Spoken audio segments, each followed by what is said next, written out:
Assalamualaikum warahmatullahi wabarakatuh. Perkenalkan, nama saya Nining Sariningsi dari Prodi Ilmu Komunikasi. Di sini saya akan menceritakan tentang teori komunikasi organisasi, yaitu teori motivasi hygiene, teori yang dikembangkan oleh Frederick Herbert. Teori motivasi hygiene yang dikemukakan oleh Frederick Herbert sering juga disebut sebagai teori dua faktor dan dipusatkan pada sumber-sumber motivasi yang berkaitan dengan penyelesaian kerja. Ia menyimpulkan bahwa kepuasan dan ketidakpuasan kerja merupakan hasil dari dua faktor yang berbeda. Faktor yang memotivasi, pemuas, dan faktor hygiene, faktor ketidakpuasan.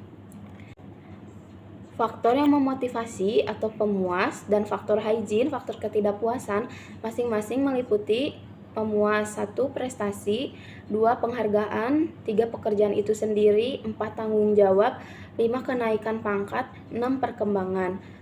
Ketidakpuasan meliputi 1. Kebijakan perusahaan, 2. Pengawasan, 3. Kondisi kerja, 4. Hubungan dengan yang lain, 5. Gaji, 6. Status, 7. Keamanan kerja, dan kehidupan pribadi.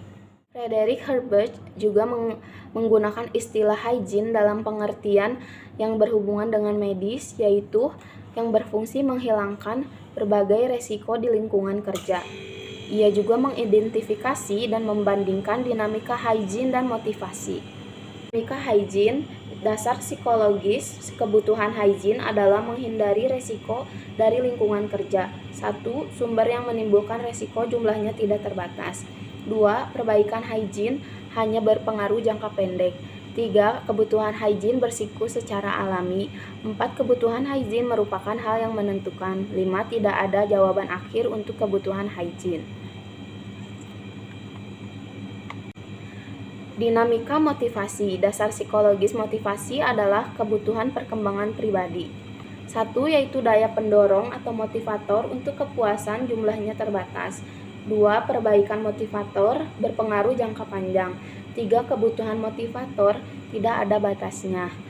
4. Tidak ada jawaban untuk kebutuhan motivator. Menurut Frederick Herbert, hygiene tidak bisa memotivasi, dan jika hal ini digunakan untuk mencapai tujuan, bisa jadi mengakibatkan hasil yang negatif dalam jangka panjang. Lingkungan yang sehat mencegah ketidakpuasan kerja, tetapi lingkungan yang demikian tidak dapat mengarahkan seseorang ke penyesuaian diri yang minimal, yaitu ketidakadaan kepuasan.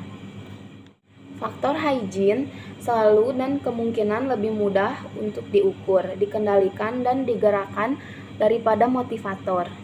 Tetapi sejauh para pemimpin berkonsentrasi pada hygiene, tetapi di lain pihak mengabaikan daya pendorong, maka akan memungkinkan para pekerja akan mencari faktor hygiene yang lebih jauh. Hal ini akan berakibat negatif dalam pengembangan tenaga kerja yang memiliki motivasi.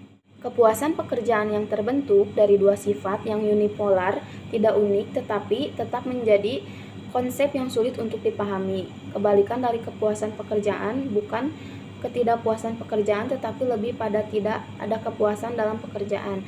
Jadi, kebalikan dari ketidakpuasan pekerjaan adalah kepuasan pekerjaan, bukan ketidakpuasan dengan pekerjaan seseorang. Frederick Herbert juga berpendapat penghilangan dalam faktor-faktor hygiene dapat menyebabkan ketidakpuasan pekerjaan, tetapi perbaikannya tidak menyebabkan kepuasan kerja. Ada 3 kondisi psikologi yang penting yang sangat mempengaruhi pekerjaan. 1. Pengalaman, yang berarti terhadap pekerjaan itu sendiri. 2. Tanggung jawab terhadap pekerjaan dan hasilnya. 3. Pengetahuan tentang hasil dan umpan balik kinerja. Semakin banyak pekerjaan yang dirancang untuk meningkatkan kondisi ini, semakin puas terhadap pekerjaan. Frederick Herbert juga berpendapat bahwa faktor-faktor yang menyebabkan kepuasan pekerjaan pada dasarnya adalah faktor intrinsik, sedangkan faktor-faktor yang menyebabkan ketidakpuasan pekerjaan adalah faktor intrinsik. Kelompok faktor-faktor intrinsik meliputi kemajuan, pengakuan, dan tanggung jawab. Faktor intrinsik mencakup supervisi, hubungan antar personal, kondisi pekerjaan, gaji, kebijakan perusahaan, dan administrasi. Ia juga berpendapat bahwa faktor intrinsik tidak akan menyebabkan kepuasan pekerjaan jika faktor-faktor intrinsik dalam lingkungan pekerjaan tidak baik. Seorang karyawan yang mengalami keadaan motivasi intrinsik cenderung mempunyai komitmen terhadap pekerjaan dan pemenuhan diri melalui pekerjaan tersebut. Dalam motivasi intrinsik, seorang pekerja akan menghubungkan sikap terhadap pekerjaan dengan hasil pekerjaan yang berasal dari pekerjaan itu sendiri. Hal intrinsik semacam itu dialami oleh karyawan yang bebas keterlibatan dengan karyawan yang lain. Selanjutnya, saya akan menceritakan tentang satu kasus atau masalah pada organisasi dan perusahaan dan berikan analisa terhadap masalah tersebut. Di sini saya akan membahas tentang masalah kompensasi yang kerap terjadi di dalam suatu perusahaan. Dalam suatu perusahaan atau organisasi kerap terjadi sebuah masalah. Salah satunya adalah masalah pemberian kompensasi pada perusahaan. Dalam hal ini, perusahaan perlu mengidentifikasi dan menyediakan yang bisa membantu organisasi dalam pengambilan keputusan yang nantinya juga akan berdampak pada perusahaan tersebut. Semakin tinggi respon umpan balik yang dilakukan perusahaan kepada karyawan, akan semakin baik pula kinerja perusahaan tersebut. Secara umum, kinerja karyawan diyakini oleh kompensasi, motivasi, dan komitmen dari karyawan itu sendiri. Pada akhirnya, kinerja tersebut akan berdampak pada kinerja organisasi.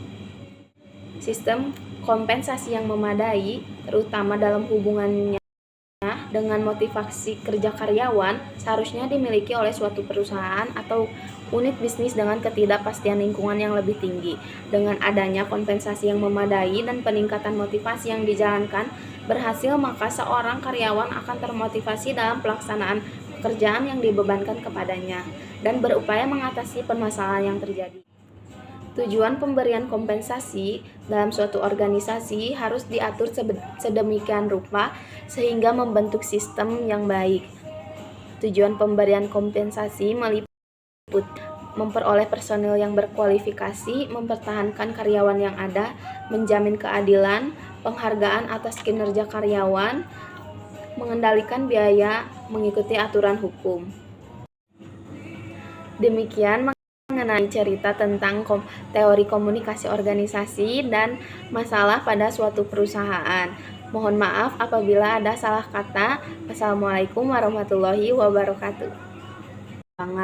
Ketidakpuasan meliputi 1. Kebijakan perusahaan, 2. Pengawasan, 3. Kondisi kerja, 4. Hubungan dengan yang lain, 5. Gaji, 6. Status, 7. Keamanan kerja dan kehidupan pribadi.